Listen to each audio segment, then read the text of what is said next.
Hi అండి, ఇవాళ అటుకులు ఉప్మా చేసుకోవాలనుకుంటున్నాం. ఇవి అటుకులు తీసాం కదండి, గిన్నెలో వేసాను అండి.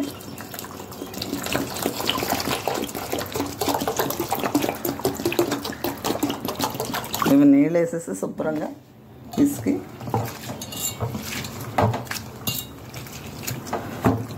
ఇవి 2 సార్లు ఇలా కడిగేస్తానండి. ఎందుకనండి ఆల్రెడీ ఒకసారి నీళ్ళు వేసి పిసికి కడిగి పంపిస్తానండి. ఇది 2వసారి కడుగుతున్నాను. ఇదిగోనండి స్టవ్ వెలిగిస్తున్నాను.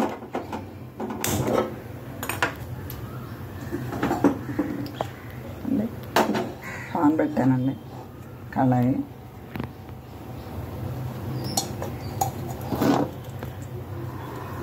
తర్వాత ఆయిల్ వేస్తున్నానండి.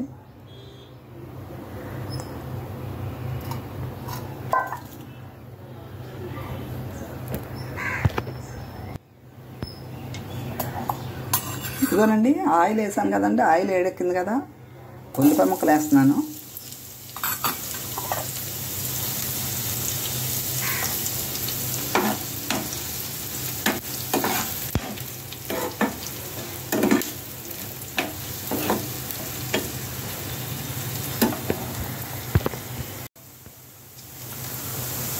ఇదిగోనండి ఉల్లిపాయలు వేగుతున్నాయి కదా, శనగపప్పు వేస్తున్నానండి 1 స్పూను.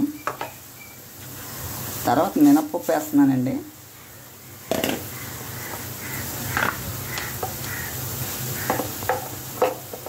తర్వాత జీలకర్ర వేస్తున్నానండి.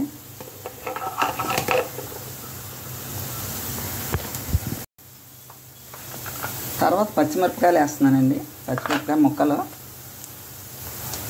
ఒక 6 పచ్చిమిరపకాయలు. తర్వాత కరివేపాకు 2 రొబ్బలు వేస్తున్నానండి.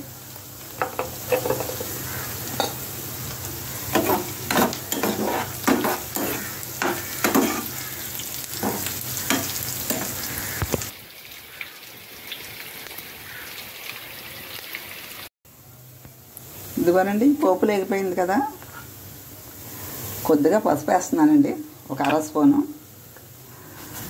తర్వాత సరిపడంత సాల్ట్ వేస్తున్నానండి.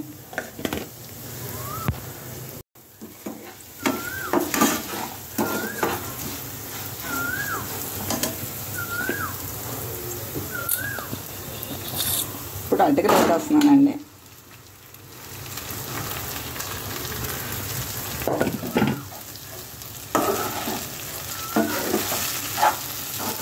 ఇదిగోనండి ఇలా బాగా కలిపేసుకుంటే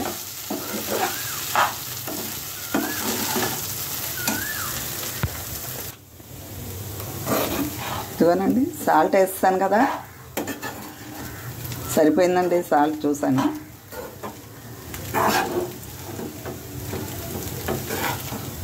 అటుకులు ఉప్మా రెడీ అండి. మీకు నచ్చితే ఒక లైక్ కొట్టండి.